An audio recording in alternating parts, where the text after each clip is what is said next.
लगूंगा उसमें। चलिए बेटा, क्या पढ़ रहे थे हम? पार्टनरशिप। कैश फ्लो तक हो गया। हमारे क्रैश कोर्स के सारे मतलब जब भी जो कर रहे अपन ठीक ठाक कर रहे हैं। अब पार्टनरशिप स्टार्ट करते हैं। पार्टनरशिप ध्यान सुनना, अब आपको लास्ट टाइम मौका है बेटा। अभी भी ध्यान देंगे तो आप अच्छे खासे नंबर स्कोर कर लेंगे, अदरवाइज आप अपनी स्थिति जानते ही हैं। कौन सा बता देंगे, बता देंगे कभी, बता देंगे कभी। अभी आज स्टार्ट हमने कौन सा कर दिया बेटा? तो चलते शुरू करते हैं अपन। सबसे पहली बात कि आपका चैप्टर का नाम है पार्टनरशिप बेसिक कॉन्सेप्ट, ठीक है? क्या नाम है?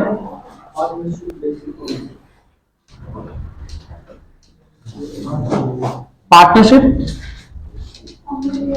Basic concept. Partnership basic concept में जनरली ज्यादातर जो क्वेश्चन पूछा जाता है, याद रखना बेटा, हर वो चीज के बारे में भी डिस्क्राइब करेंगे अपन, ठीक है? पहला है डेफिनेशन। क्या सभी को डेफिनेशन याद है? अच्छा, तो मुझे बताइए सबसे पहले इसका सेक्शन कौन सा मैंने कहा है? ठीक है। एक्ट कौन सा है? 1932। According to Indian Partnership Act 1932, Section 4, partnership is the relation between two or more persons who have agreed to share profit of the business carried by all or any one of them. Complete description पढ़े क्या? चलिए बता भी देता हूं, क्योंकि हमने इस सीजन जो स्टार्ट किया था वो सेकंड चैप्टर से स्टार्ट किया था, जिसमें लिखा था change in profit sharing ratio. क्या डेफिनेशन आता है आपको?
मैं डेफिनेशन लिखा है according to Indian Partnership Act 1932 section 4, partnership is a relation between two or more person who have agreed to share profit of the business carried by all or anyone of them acting for all.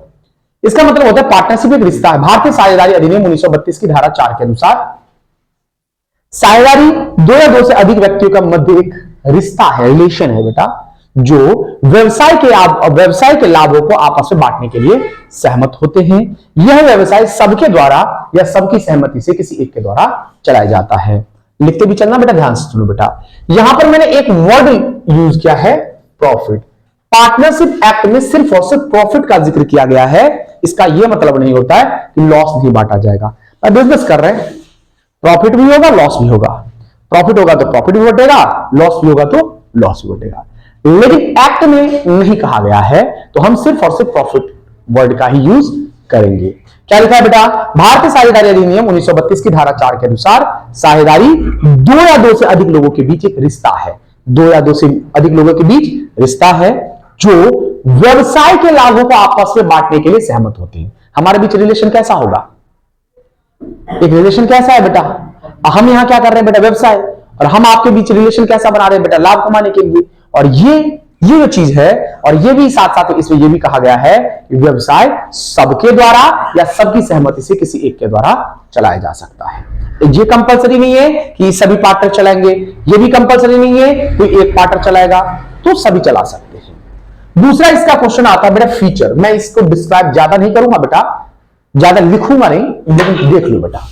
सबसे पहला, अगर आपको ये definition याद है तो आपको feature भी याद हो गया, विशेषताएं भी आपको याद हो गई। पहली विशेषता है, ध्यान से सुनिए, पार्टनरशिप इज अ, पार्टनरशिप है क्या, relation between two or more person. पहला फीचर क्या हो गया बेटा, पहला फीचर क्या हो गया, फर्स्ट फीचर क्या हो गया, एक सेकेंड,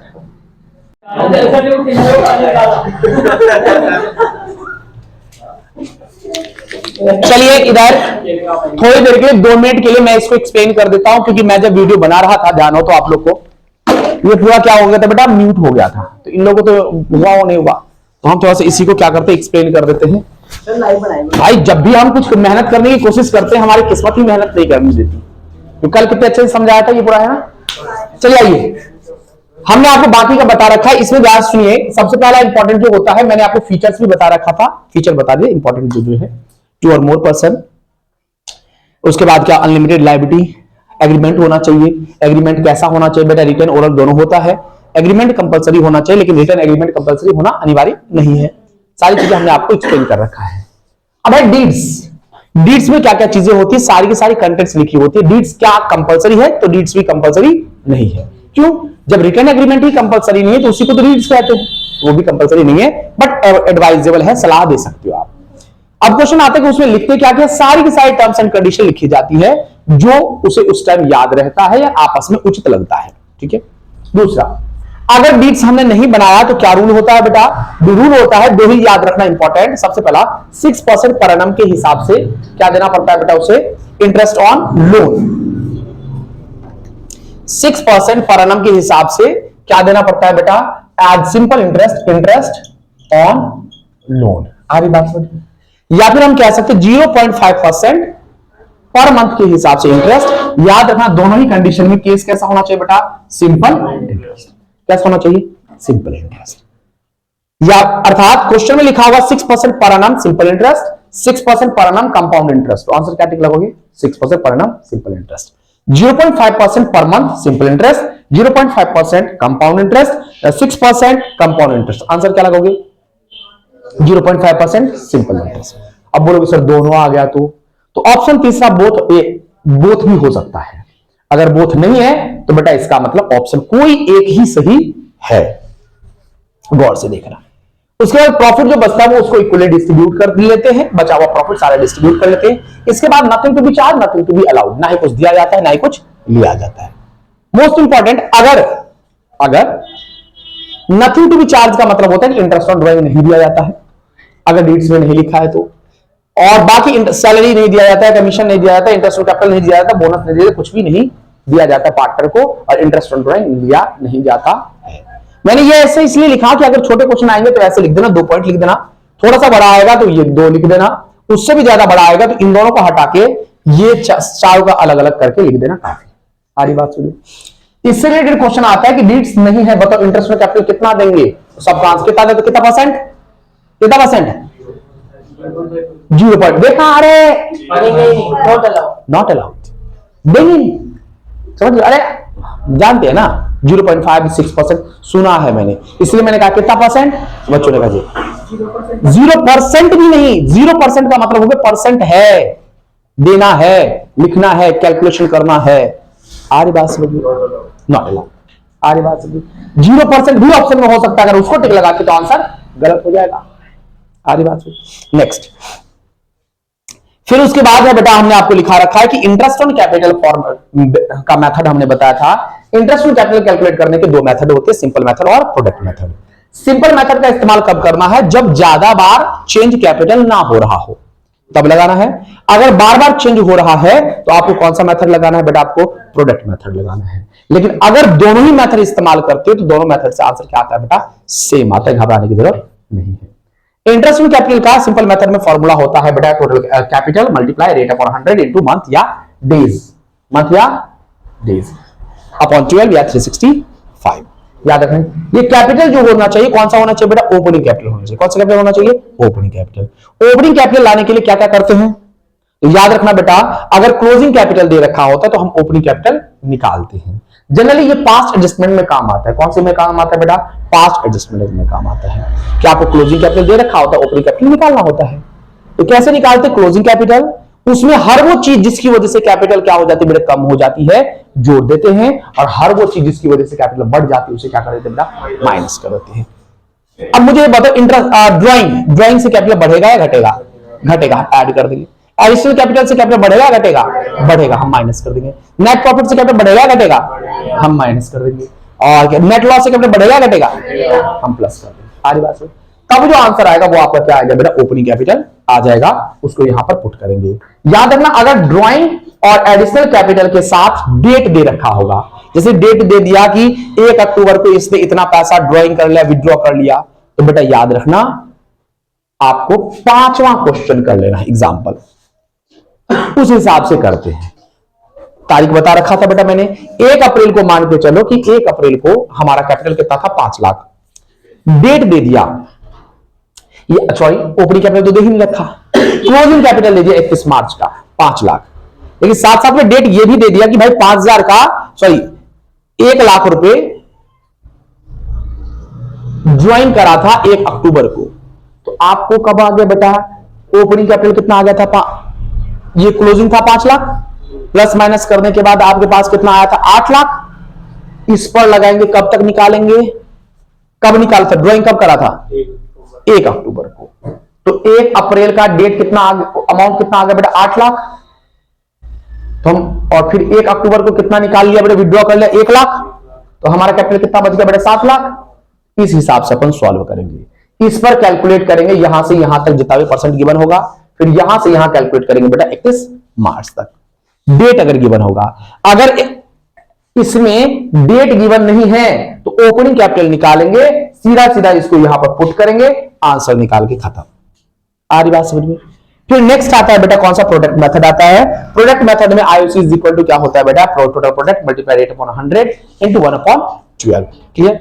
अभी टोटल प्रोडक्ट कैसे आता है, तो कैपिटल को मल्टीप्लाई कर देंगे मंथ से, फिर उसका सम कर लेंगे। क्या कर लेंगे बेटा हम उसको, सम कर लेंगे, तो क्या आ जाएगा बेटा आपके पास, टोटल प्रोडक्ट आ जाएगा। क्लियर? रेट क्वेश्चन में गिवन होगा 1/12 अपॉन 100 और 1/12, तो ये क्या है बेटा, कांस्टेंट टर्म है, तो कोई दिक्कत नहीं है ना बेटा। क्लियर क्या?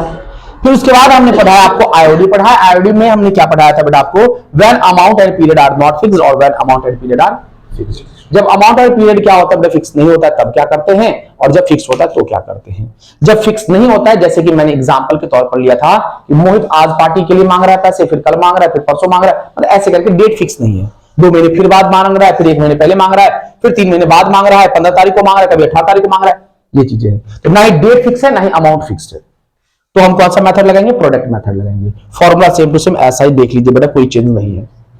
बस यहाँ पे क्योंकि आईओसी था तो कैपिटल को मल्टीप्लाई करते थे मंथ से, यहां पर क्या है बेटा आईओडी है तो ड्राइंग को मल्टीप्लाई करेंगे मंथ से, फिर उसका क्या कर देंगे बेटा, सम कर देंगे। क्या कर देंगे, सम सिग्मा। फिर आते बेटा व्हेन अमाउंट और पीरियड आर फिक्स्ड। जब अमाउंट और पीरियड क्या होता है बेटा, फिक्स्ड होता है। फिक्स्ड होता है तब हम कौन सा मेथड लगाते हैं, average period method. IOD is equal to क्या होता है बेटा, total drawing multiply rate upon 100 into average period upon में 12। टोटल ड्राइंग कैसे आता है, तो वो मैंने बता रखा है कि अगर मंथली ड्राइंग हो और कुछ नहीं बोल रखा है तो किससे गुना करेंगे बेटा, 12 से गुना करेंगे। अगर बोल रखा हो कि 2,000 रुपए क्वार्टरली विड्रॉ कर रखा है, कुछ नहीं बोल रखा है तो किससे गुना करेंगे, 4 से। अगर हाफ ईयरली बोल रखा है तो किससे गुना करेंगे, 2 से। लेकिन यही चीज अगर डिस्क्राइब कर रखा है only for 6 month, A withdraw 5,000 in the beginning mid and, कुछ ही बोल रखा हो, लेकिन आगे बोल रखा ओनली फॉर 6 मंथ, तो किससे गुना करेंगे। क्वार्टरली बोलेगा तो किससे गुना करेंगे, हाफ ईयरली बोलेगा तो किससे गुना करेंगे। कैसे पता चल रहा है ना बेटा, क्वार्टर का मतलब हर 3 महीने पर, 6 महीने के लिए 2 ही महीना हुआ कि नहीं, हाफ ईयरली महीना मतलब हो गया कि हर 6 महीने पर, और 6 महीने के लिए विड्रॉ करें तो एक ही महीना हुआ, एक ही हुआ कि नहीं। अच्छा 9 मंथ बोलेगा तो इस बार क्वेश्चन आप मुझे जहां तक लग रहा है आया नहीं है, लेकिन आएगा 9 मंथ से। आ रही बात समझिए, तो वो आप फॉलो कर लोगे। आप बेटा क्या लिखोगे, 9 मंथ बोलेगा तो हर महीने निकाल रहा है, तो हर महीने निकाल रहा है 5,000 रुपए, तो कितनी बार निकालेगा, 9 बार, तो 9 से गुना कर देंगे। अगर आपको क्या दे रखा हो बेटा, क्वार्टरली दे रखा हो तो हर महीने हर क्वार्टर निकाल रहा है, तो कितनी बार निकालेगा, 3 बार। तो टोटल कितने क्वार्टर होते हैं, 4। क्वार्टर मतलब तो बताइए कितना, क्वार्टर का मतलब वो कहां गया, बोला तो सर 70 का आता है,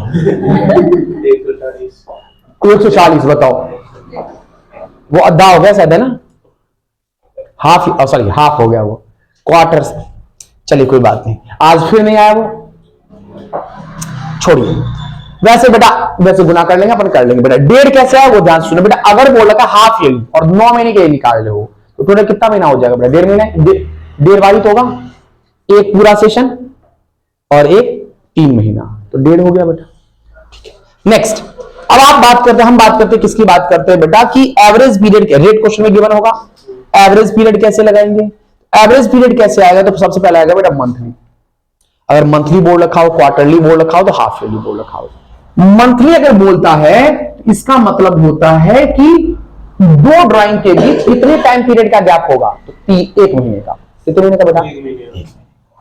क्वार्टरली का मतलब होता है कि 2 ड्राइंग के बीच कितने महीने का गैप होगा? 3 महीने का। हाफ ईयरली का मतलब होगा कि 2 ड्राइंग के बीच कितने दिन का गैप होगा? 6 महीने। ठीक है। और बिगिनिंग में क्या कर देना बेटा? प्लस कर देना, एंड में क्या कर देना? माइनस कर देना। सबके नीचे 2 फिक्स है, 2। अब यहां पे n+1, n क्या है पता है बेटा? कितने महीने के लिए। अगर कुछ नहीं बोल रखा है तो 12 लिखेंगे। अगर बोल रखा है ओनली फॉर 6 मंथ तो कितना लिखेंगे बेटा? यहां पर 6 लिखेंगे। ओनली फॉर 9th बोल रखा है तो n की जगह पे क्या लिखूंगा बेटा? सॉल्व, अपने आप आंसर आ जाएगा। वैसे पहले, इससे पहले क्वेश्चन आया था इस कौन सा बैच में? इसके बैच में आया था क्वेश्चन कौन सा बेटा? इससे रिलेटेड है। इसके बैच में क्वेश्चन आया था कौन सा? ये 5.5 से रिलेटेड। ठीक है। और पिछली बार जो पेपर आया है उसमें आया ही नहीं था इससे रिलेटेड, न्यूमेरिकल क्वेश्चन था, उसमें सॉल्व करना था, लेकिन इसका क्वेश्चन नहीं आया था। हाँ, एवरेज पीरियड। हाँ, आ रही बात समझिए। ये जनरल पीरियड। लेकिन अगर इंटेंसली आपको 6 मंथ 9 मंथ बोल रखा है तो कैलकुलेट करना पड़ेगा आपको। आ रही बात समझिए? क्लियर क्या? n+1/2, n-1/2, n/2, n+3। ये याद रखना बेटा। 6.5, 6, 5.5, 7.5, 6, 4.5 और यहां पे कह रहे 9, 6, 3। क्लियर क्या? याद। डन। अब चलते हैं, हम आगे बढ़ते हैं। कौन सा टॉपिक देख लेते हैं। ठीक है, अब आ जाओ। अब हम पढ़ रहे हैं कौन सा बेटा? इंटरेस्ट इन ड्राइंग हो गया। इंटरेस्ट इन ड्राइंग हो गया। क्वेश्चन तो आप लोग नहीं कर रहे होंगे, टॉपिक चेंज करें। नेक्स्ट टॉपिक है आपका P&L अकाउंट। अब आपको बताया जाएगा सबसे शॉर्ट ट्रिक जनरल एंट्री करने का। तुम भी बोलोगे सर मजा आ गया। हाँ, कुछ चीजें नहीं बताते, यही तो है अपना ट्रिक, सबसे बेस्ट ट्रिक। लेकिन आपको बेसिक आना चाहिए। बेसिक कैसे ध्यान से रखना है। सबसे पहला क्वेश्चन होता है कि P&L एप्रोप्रिएशन अकाउंट क्यों बनाते हैं? ठीक है, प्रॉफिट और लॉस का साझेदारों के बीच बांटने के लिए, है ना? For distribution of profit among the partner. दूसरा क्वेश्चन आपसे पूछा कि प्रॉफिट P&L एप्रोप्रिएशन होता क्या है? बोलो, P&L एप्रोप्रिएशन होता क्या है? ठीक है, अकाउंट से याद है बोलती अकाउंट होता है, तो ये भी बता दो कौन सा अकाउंट होता है? ये है इंपॉर्टेंट, समझ गए?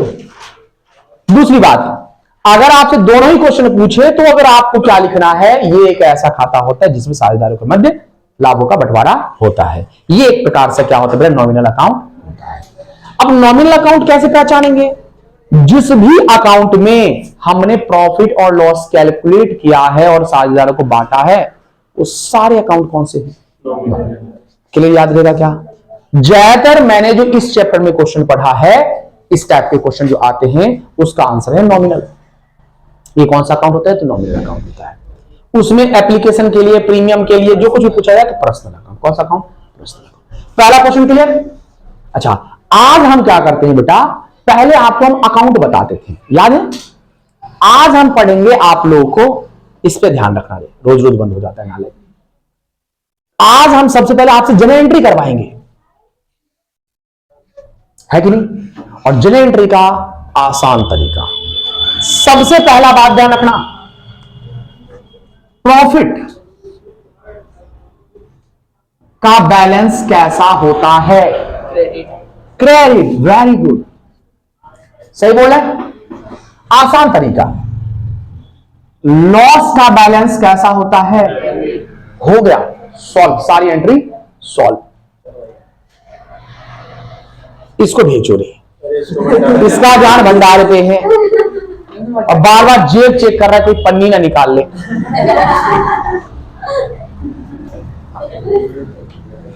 मैंने जेब मैंने भी नहीं कट्टा नहीं बेटा, ऐसे कैसे जेब है ना, जेब का अंदर से फाड़ दिया है पूरा भर सके।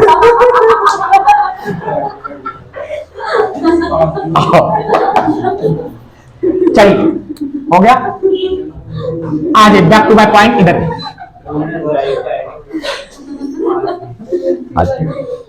यहां पर अब एंट्री ध्यान और नाले, ये अपनी स्टोरी बता रही है कि मैं ऐसा क्यों नहीं की, मेरे पास ये था तो सही, बट ये नई वाली फैन इसको फाड़ भी नहीं सकती। आओ, अब इससे रिलेटेड एंट्री सारी होगी। अब मुझे एक बात बताओ, सबसे पहली बात कि पीएनएल एप्रोप्रिएशन में, पीएनएल एप्रोप्रिएशन के क्रेडिट साइड जो है, क्रेडिट साइड क्या क्या आता है, जो भी इनकम है सारा का सारा किधर आएगा बेटा, क्रेडिट साइड। क्या आएगा, ठीक है। अच्छा, उसमें भी क्या क्या है बेटा आपके पास, नेट प्रॉफिट, आयो, आ रही बात में। अगर आप नेट प्रॉफिट और आईओडी आप किस साइड लिख रहे हो, क्रेडिट साइड लिख रहे हो, किधर लिख रहे हो बेटा, क्रेडिट साइड। तो इसका मतलब पीएनएल एप्रोप्रिएशन को किधर क्या कर रहे हो बेटा आप, सुन लो, अरे ऐसे नहीं रोते भाई, रुक जा। अगर आप आईओसी, ध्यान सुनना बेटा, ये इनकम है एक्सपेंस, क्या है, इनकम है, इनकम है, तो आप इस चीज को जो है किधर लिखोगे बेटा, डेबिट साइड, और इसको क्या करोगे बेटा, क्रेडिट। समझ रहे हो, फिर से आना एक बार। अब आपको बस ये देखना है कि कोई भी सिचुएशन, हम अकाउंट कौन सा बना रहे हैं, ट्रिक अब बता रहा हूं बेटा। PNL appropriation account, PNL appropriation account बना रहे हैं। पीएनएल एप्रोप्रिएशन अकाउंट में फायदा होगा तो इसको क्रेडिट करेंगे, नुकसान होगा तो इसको डेबिट करेंगे। याद रहेगा ये चीज, फायदा है तो इसको क्या करेंगे, क्रेडिट, और नुकसान है तो इसको क्या करेंगे बेटा, क्लियर। आइए अब मुझे बताइए, सबसे पहली बात, इंटरेस्ट ऑन कैपिटल कौन किसको देता है,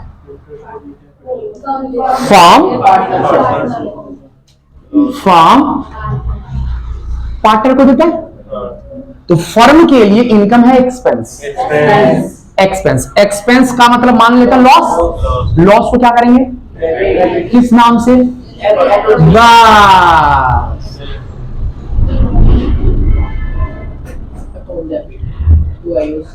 account debit to IO, clear क्या, पक्की बात। अच्छा मुझे बताओ, सैलरी, पार्टनर्स की सैलरी कौन किसको देता है, तो फर्म के लिए income, expense, profit, loss, loss expense में लिख देता हूं, एक्सपेंस इनकम, एक्सपेंस है, एक्सपेंस को क्या करते हैं, किस नाम से करेंगे, बस पीएनएल अकाउंट टू पार्टनर्स, सारी बात से एंट्री इससे रिलेटेड बोला जाए। अच्छा, पार्टनर्स की ये जो सब जो है बेटा, इसकी दो एंट्री होती है, आ रही बात समझिए। ये ट्रांसफर भी किया जाता है किधर, पार्टनर्स कैपिटल अकाउंट या करंट अकाउंट में ट्रांसफर करते हैं। तो ये जो ट्रांसफर करेंगे किधर ट्रांसफर करेंगे, करंट अकाउंट में। अब फिर से आ जाना बेटा, वहां पर हम दूसरी बात समझाएंगे। ये समझ में आ गया। एक इंटरेस्ट ऑन ड्राइंग वाला भी ले लेते हैं, क्या लेते हैं बेटा, इंटरेस्ट ऑन ड्राइंग। आईओडी जो है कौन किसको देता है, पार्टनर देता है किसको, फर्म के लिए इनकम एक्सपेंस, इनकम है तो क्या करते हैं, किसको करेंगे, क्रेडिट, बस क्रेडिट करेंगे, टू लगा दिया। और यहां पर क्या लिखूंगा बेटा, आईओ अकाउंट, क्लियर क्या, समझ में आ गया। अकाउंट तो आपको पता ही है बेटा, इधर लिखेंगे इंटरेस्ट, क्या लिखेंगे बेटा, इंटरेस्ट ऑन ड्राइंग, इधर लिखेंगे नेट प्रॉफिट, इधर लिखा जाएगा नेट लॉस, इधर लिखा जाएगा बेटा salary, commission, bonus, general reserve, ये चीजें बता रखा है आपको। चलिए बताओ, क्या बता ही देता हूं, तुम रो मत, बस बता देता हूं। क्या लिखूंगा यहां पर, सबसे पहले लिखा जाता है बाय पीएनएल या फिर नेट प्रॉफिट, इधर लिखा जाएगा टू किसके नाम से, पीएनएल या नेट प्रॉफिट, तो पीएनएल नेट लॉस लिख दो, ठीक है। उसके बाद लिखा जाता है इधर बाय आईओडी, इधर लिखा जाता है to IOC, to partner salary, commission, bonus, ठीक है। इधर एक और चीज आता है टू जनरल रिजर्व। उसके बाद क्या करते हैं, टू पार्टनर्स कैपिटल या करंट बांट देते हैं, ए और बी मान लेता हूं, ठीक है। ये कैसे आता है पता चला बेटा, ये कैसे आता है ये चीज, जब इनमें से इसको माइनस करेंगे तो ये अपने आप आ जाएगा। और इधर भी आ सकता है बाय किसके नाम से, पार्टनर्स कैपिटल या करंट, ए को कितना बी को कितना, आ रही बात समझे, बांट देना, ठीक है। किस रेशियो में बांटेंगे, प्रॉफिट शेयरिंग, आ रही बात समझे। अब चलते हैं बेटा किसके तरफ, इससे भी बता देता हूं, इसी का समझ रहे हैं अभी, इसी का समझ रहे हैं कि अगर पार्टनर्स कैपिटल अकाउंट में ट्रांसफर करना हो, इंपॉर्टेंट क्या रखना है आपको, पार्टनर्स कैपिटल। यहां इंपॉर्टेंस किसको दिया था, यहां पर इंपॉर्टेंस किसको देना है, कैपिटल या करंट, कैपिटल या। अब आते हैं, ध्यान सुनना बेटा, सेम वही चीज, इनकम क्रेडिट, एक्सपेंस डेबिट, लेकिन किसके दृष्टिकोण से, पार्टनर के दृष्टिकोण से। ये कौन बनाता है, फर्म, ये किसके लिए बनता है, तो पार्टनर के दृष्टिकोण से देखेंगे। आइए आप समझते हैं, समझने की कोशिश करते हैं। इंटरेस्ट ऑन कैपिटल कौन किसको देता है, पार्टनर को देता है। तो फर्म के लिए इनकम है एक्सपेंस, एक्सपेंस, और पार्ट हम बना क्या रहे, तो पार्टनर के लिए इनकम एक्सपेंस, इनकम है, इनकम है तो हम किधर लिखेंगे बेटा, हम लिखेंगे टू पार्टनर्स कैपिटल, जो भी पार्टनर होगा एबीसी होगा, यहां पे क्या आ जाएगा, आईओ अकाउंट। इनका कॉम्बो ये रहता है कि आप अलग से भी कर सकते हो, ठीक है। सीधे PNL operation account debit to partners capital account लिख देते हैं, आ रही बात समझे।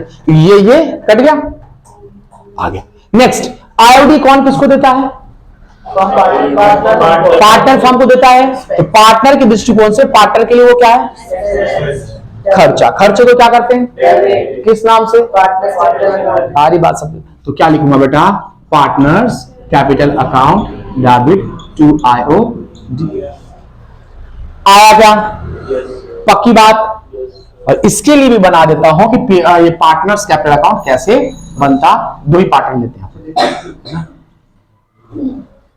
आपको तो बस ये समझना है कि इधर जो भी चीज है अगर उसमें उसका पार्टनर का नाम है, इधर जो भी चीज है अगर उसमें उस पार्टनर का नाम है तो वो इधर डेबिट वाला उधर क्रेडिट आ जाएगा। अर्थात फर्म का जो एक्सपेंस है वो पार्टनर के लिए क्या है बेटा, इनकम है, उधर आ जाएगा। इन सभी में से सिर्फ और सिर्फ जनरल रिजर्व को छोड़ देना, क्योंकि इसमें किसी पार्टनर का नाम नहीं होगा। बाद बाकी सारी की सारी चीजें डिपेंड देख रहे हो, आईओसी बाय किसके नाम से, पार्टनर्स, सैलरी बाय किसके नाम से, partners, commission by partners, bonus. अच्छा, पार्टनर्स पार्टनर्स इसलिए बार बार लिख रहा हूं, आप नहीं लिखोगे, आप सिर्फ और सिर्फ लिखो सैलरी, कमीशन, बोनस। मैं पार्टनर्स इसलिए लिख रहा हूं कि सैलरी दो टाइप का होता है, ताकि पता लगे कि पार्टनर की सैलरी कमीशन बोनस होनी चाहिए। सैलरी इंप्लॉय को भी तो देते हैं, तो पार्टनर थोड़ी बन जाएगा वो, आ रही बात समझ। वो सारी चीजें जो भी होगा वो लिख देना। मान के इसको सैलरी मिल रहा है, इसको कमीशन मिल रहा है, बोनस दोनों को मिल रहा है, तो दोनों में लिख देना, आ रही बात समझ में। अच्छा, इधर वाले और बाकी लास्ट में ये भी है पार्टनर का नाम है, इधर लिख दिया जाएगा बेटा बाय, क्योंकि खुद के अकाउंट में खुद का नाम नहीं आता, आ रही बात समझ। इधर क्या क्या है सर, नेट प्रॉफिट है, तो नेट प्रॉफिट नाम है कि किसी पार्टनर का नहीं, आईओडी में तो आता है, तो यहां पर लिखा जाएगा टू किसके नाम से, IOD to partner, sorry PNL appropriation. बस अब इसका क्या कर देना है बेटा, टोटल कर देना है, वो तो बाय आएगा, बाय बैलेंस। ये चीजें वो तब बताएंगे जब हम आपको पढ़ाएंगे बेटा। लिख दो टू ड्राइंग्स, ये जल्दी भूलना है बेटा, इधर ड्राइंग्स बोलते हैं, क्योंकि इधर वाली चीज मैंने उधर तो कर दी, लेकिन ड्राइंग्स भूल जाते हैं। एक एडिशनल कैपिटल, कौन सा कैपिटल बेटा? Additional capital. जनरली आपको बस थोड़ा सा इजी वाला, हाँ, बैंक के नाम से, बैंक या कैश के नाम से। आ रही बात समझिए। एडिशनल कैपिटल का मतलब पैसा लगा है बाय बैंक। आ रही बात। अब क्वेश्चन ये आता है, आ रही बात समझिए, क्लियर? अच्छा, दूसरी बात, अगर बोला सर कार लाया तो, कार लाया तो क्या लिखेंगे? तो यहां पर बाय मोटर कार लिखा जाएगा। क्या लिखा जाएगा बेटा? By motor. भाई हमारे पास गाड़ी है, मैंने बिजनेस में लगा दी, तो यहां एंट्री क्या होगी बेटा? मोटर कार अकाउंट डेबिट, क्योंकि बिजनेस में मोटर कार आया है। टू किसके नाम से? जो भी पार्टनर लाया है उसके कैपिटल में लिख देंगे बेटा, बाय मोटर कार के नाम से। आ रही बात समझिए, क्लियर? फिर यहां पर लिख दिया जाता है टू बैलेंस सी और डी कैलकुलेट करके। क्लियर? क्या पक्की बात? अब हम पढ़ रहे हैं बेटा कि पार्टनर्स कैपिटल। पार्टनर्स कैपिटल बेटा याद रखना, मेथड पार्टनर्स कैपिटल का दो टाइप का होता है। देख ध्यान सुन लेना बेटा, कितने मेथड होते हैं पार्टनर्स कैपिटल अकाउंट बनाने का? दो।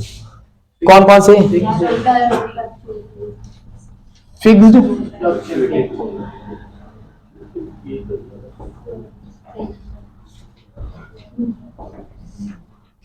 मेथड। फिक्स्ड और फ्लक्चुएटिंग चल लेना, फिक्स्ड और फ्लक्चुएटिंग मेथड। फिक्स्ड मेथड में याद रखना बेटा दो अकाउंट बनता है, कैपिटल अकाउंट और, आपसे डिफरेंस पूछा जा सकता है कि differentiate between fixed and fluctuating method. ये सब लिखा रखा है। फिक्स्ड मेथड में क्या लिखा हुआ बेटा?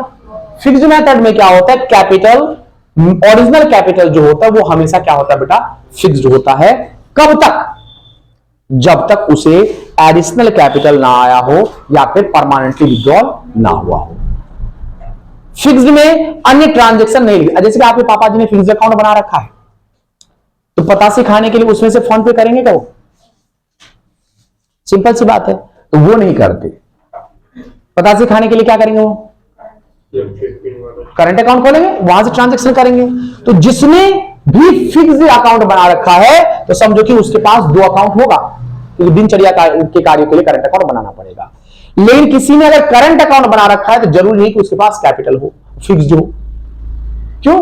तो हो सकता है कि बेटा उसके पास बचत ही ना हो। तो याद रखना इससे कि फिक्स्ड मेथड में दो अकाउंट बनेगा और फ्लक्चुएटिंग में एक ही अकाउंट बनेगा। वो कौन सा बेटा? कैपिटल। कौन सा? कैपिटल, सिर्फ कैपिटल। आपसे ये भी क्वेश्चन पूछा जा सकता है कि करंट अकाउंट कब ओपन किया जाता है? तो फिक्स्ड मेथड में। कौन सा मेथड में बेटा? Fixed method. कौन सा मेथड में? फिक्स्ड मेथड में। ठीक है, अब ध्यान सुनना बेटा, कैपिटल का करंट अकाउंट का बैलेंस जो हो सकता है बेटा, बैलेंस क्रेडिट भी हो सकता है और डेबिट। आज डिफरेंशिएट ये भी यहीं से सीखते चलो। कैपिटल का फिक्स्ड मेथड में कैपिटल का बैलेंस हमेशा कैसा होता है बेटा? क्रेडिट होता है। फ्लक्चुएटिंग में कैपिटल का बैलेंस जो है बेटा क्रेडिट भी हो सकता है और डेबिट हो सकता है, क्योंकि ये हर एक ट्रांजैक्शन से इफेक्ट करता है। सैलरी आएगी वो भी जोड़ दिया जाएगा, बोनस आएगा वो भी जोड़ दिया जाएगा, नुकसान होगा तो ही माइनस होगा, प्रॉफिट होगा वो भी ऐड होगा। तो अगर लॉस भयंकर वाला हो गया तो नेगेटिव जा सकता है बेटा, बैंक करप्ट हो जाते हैं कि नहीं, तो ऐसे। आ रही बात समझ? क्लियर? क्या आगे बढ़े? अब ध्यान सुनो बेटा, फिक्स्ड मेथड में ये जितनी भी चीजें हमने लिखी है वो सारा का सारा कहां पर लिखेंगे बेटा? करंट। समझ गए? सेम यही बनेगा। देखो ना, हमने यहां पर नाम लिखा है क्या? नहीं लिखा है ना? लिखा है क्या नाम? नहीं लिखा। तो ये समझो कि फ्लक्चुएटिंग का कैपिटल है और फिक्स्ड का क्या है बेटा? करंट है। समझ गए बात? है कि समझ? यहां पर इंटरेस्ट कैपिटल है, फिक्स्ड मेथड में किस अकाउंट में लिखेंगे? करंट अकाउंट में। सेम उसी साइड पार्टनर सैलरी है, फिक्स्ड में किधर लिखूंगा बेटा? पार्टनर्स कैपिटल अकाउंट में, सॉरी करंट अकाउंट में। ये भी करंट अकाउंट में। जनरल रिजर्व तो लिखेंगे नहीं, ये भी करंट अकाउंट में। ये इधर ट्रांसफर हो जाएगा करंट अकाउंट में, करंट अकाउंट में। आ रही बात से? पार्टनर का नाम है तो भाई रिजर्व बनाया क्यों है? बांटने के लिए, बचा के रखने के लिए ना, कि भविष्य में काम आएगा। तो क्यों बांटेंगे हम? अच्छा, यही चीज अगर फ्लक्चुएटिंग होता तो सारा का सारा चीजें वहीं पर निकल। क्वेश्चन नंबर 7वां, क्वेश्चन नंबर 10वां कर लोगे? काफी आ रही बात समझो? बाकी बात अच्छा, और लिखा दूं क्या? बोलो तो लिखा देता हूं। लिखा दूं मैं? वैसे मैंने लिखा रखा है कि फिक्स में सबसे पहले लिखा जाता है by balance BD, by balance BD, या टू बी हो सकता है। क्या हो सकता है? To B. उसके बाद इधर वाली हर वो चीज टू वाली बताओ क्या लिखा है उधर? टू आईओसी, तो इधर लिखूंगा by IO C, by salary commission, उधर उधर उधर जनरल होगा नहीं, बाय किसके नाम से? PNL appropriation profit. इधर क्या है? तो यहां पर लिखूंगा बाय आईओडी है तो क्या लिखूंगा? To IOD. पार्ट टू किसके नाम से? PNL appropriation loss. आगे पास में ड्राइंग्स, ऊपर बैंक भूल गए, किधर बाय बैंक भूल गए, लिख देते, यहां लिख देता बाय बैंक। ये है बेटा एडिशनल कैपिटल। से विड्रॉ दे दे तो हाँ? बैंक विड्रॉ, विड्रॉ बोलते हैं, ड्राइंग में आ गया, टू ड्राइंग है। अरे कैश ले जाएंगे, कैश ले जाएंगे। आगे बात समझो। इधर कैपिटल अकाउंट में क्या लिखा जाता है वो लिख देता हूं, बाय बैलेंस बीडी। बाय का मतलब समझ गए बेटा? किधर? Credit side. By IOC bank. Fix में तो लिखते ही नहीं, फिक्स में कैपिटल अकाउंट में हम नहीं लिखते हैं। दो ही चीज आता है, बैलेंस बीडी, बैलेंस सीडी तो फिक्स है। इसके बाद by bank to bank, additional capital के नाम से, अगर क्वेश्चन में दे रखा है तो बाय किसके नाम से? To balance sheet, to bank balance sheet, permanently withdraw, withdraw to किसके नाम से? Balance sheet, sheet. क्वेश्चन याद रखना बेटा कौन सा? 7 और आरी बात समझ। अब आते करंट अकाउंट पे। करंट अकाउंट में टू भी हो सकता है, बाय भी हो सकता है। क्वेश्चन में दे रखा होगा, क्वेश्चन दे रखा होगा credit balance debit balance. Credit balance होगा तो बाय बैलेंस बीडी, नहीं दे रखा, और डेबिट बैलेंस होगा तो टू बैलेंस बीडी। कुछ नहीं दे रखा तो बाय ही मानेंगे, बाय बैलेंस बीडी लिखेंगे। ठीक है, क्वेश्चन में लिखा होगा करंट अकाउंट बैलेंस। उसके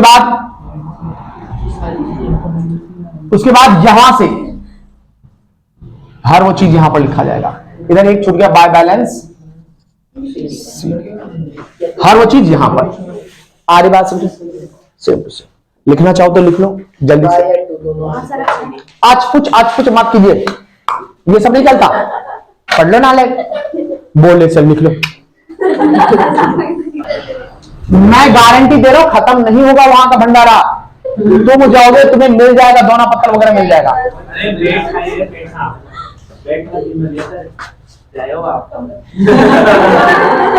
तुम्हें ऐसा क्यों लगता है कि मैं नहीं जाऊंगा? किसने कहा तुम्हें? मैं तो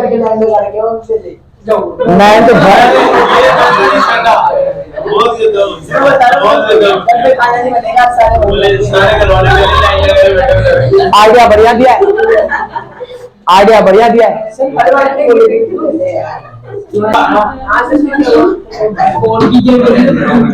partner to partner, firm to partner,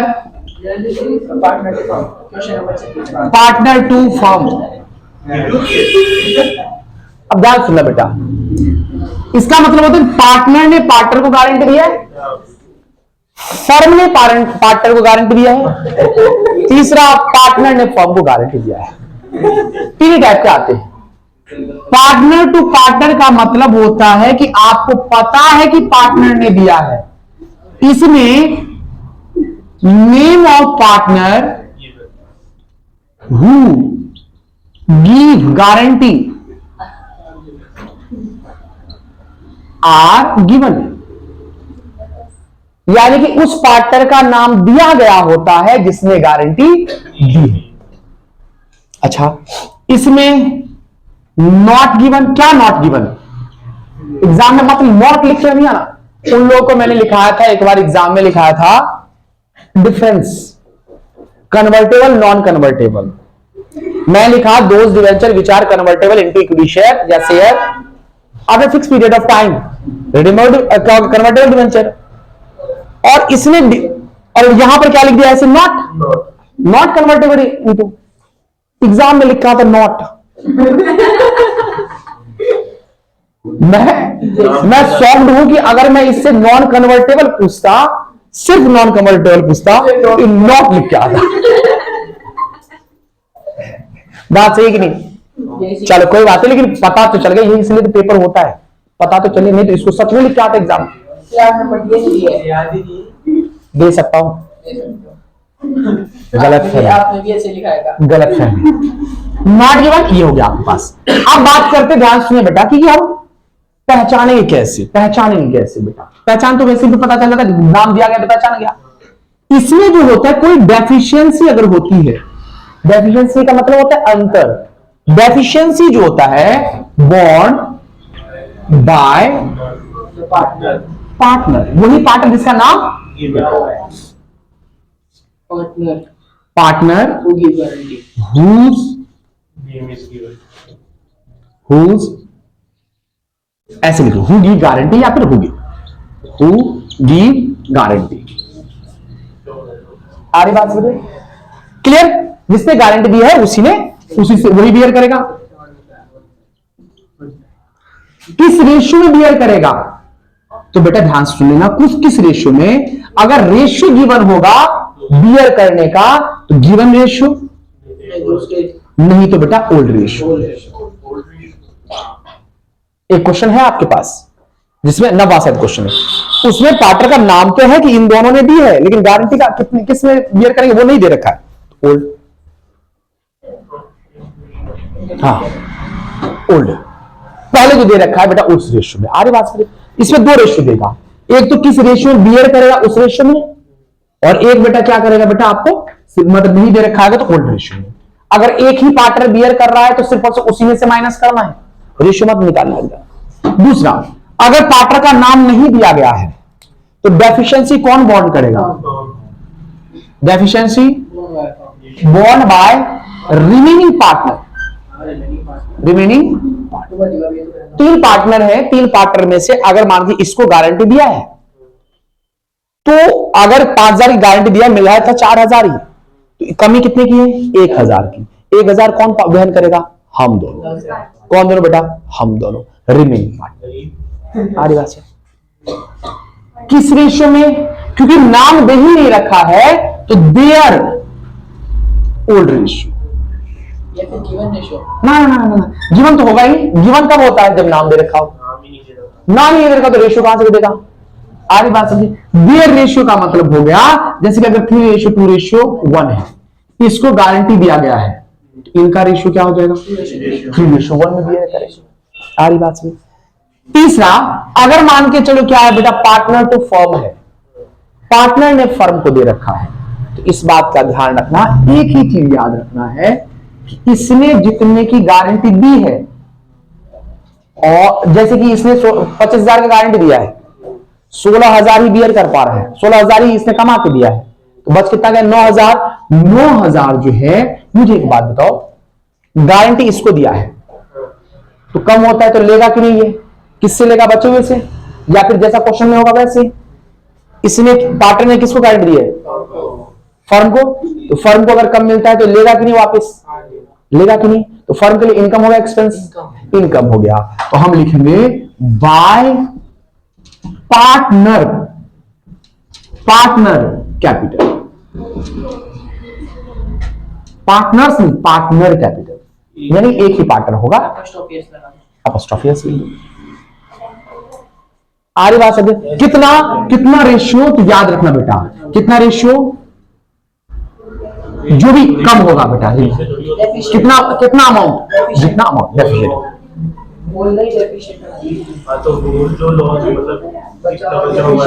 clear क्या? क्लियर? ये क्वेश्चन 36वां है, और ये याद रखना बेटा 8वां 8वां 9वां, और भी है, 31 भी है, लेकिन ये इंपॉर्टेंट है। क्लियर? पास रजिस्टर भी बता देता। तो एक काम करना है, यहां तक आपका कल डाउट क्लियर होगा। अगला बाद बताएंगे फिर हम, ठीक है।